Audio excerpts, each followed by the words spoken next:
menempatkan manusia pertama di puncak bukit dikenal dengan nama Pusuk Buhit. Salah satu keturunan manusia dari garis bungsu itu bernama si Raja Batak yang membuka perkampungan pertama kali di sekitar Pusuk Buhit bernama si Gulat Tikini, di Cianjur Mula-Mula, Cianjur Mula Tokpa, Cianjur Mula Jadi. Si Raja Batak disebut mempunyai dua orang putra, yang pertama Guru Tatea Bulan, yang kedua Raja Isumbaon. Anak sulung si Raja Batak yakni Guru Tatea Bulan mempunyai 9 orang anak, 5 orang laki-laki dan 4 orang perempuan.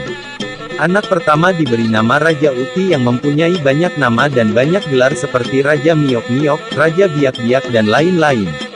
Raja Uti dipanggil sebagai Ompu. Raja Uti disebut sebagai sumber pengetahuan, kesaktian dan bela diri, moksa.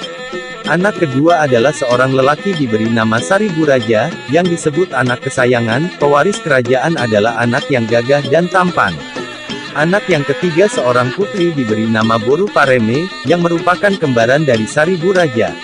Anak yang keempat seorang laki-laki diberi nama Limbong Mulana. Anak yang kelima seorang perempuan diberi nama Boru Anting-Anting Sabungan atau disebut juga Boru Paromas. Anak yang keenam seorang laki-laki diberi nama Sagala Raja dan anak yang ketujuh seorang perempuan diberi nama Si Biding Laut. Anak yang kedelapan seorang laki-laki diberi nama Silau Raja. Anak yang kesembilan seorang perempuan diberi nama Nantinjo.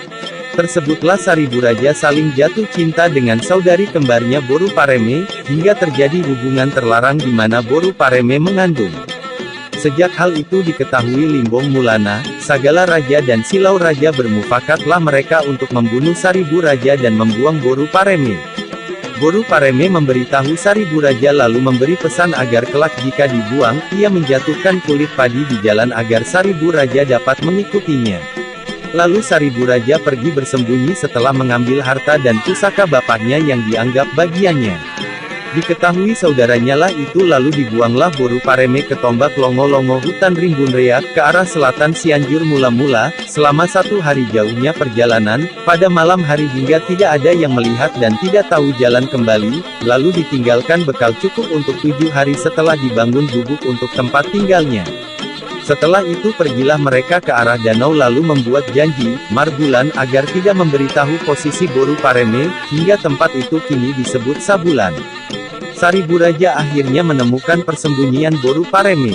Dalam 3 hari habislah persediaan makan mereka berpindah ke arah yang ada airnya, dibangunlah gubuk baru dan Saribu Raja didekati oleh seekor harimau berkaki 3, babiat si Telpang ada yang menyebut babiat si Bolang, di mulutnya menganga dan diarahkan pada Saribu Raja, terlihatlah oleh Saribu Raja ada tulang babi hutan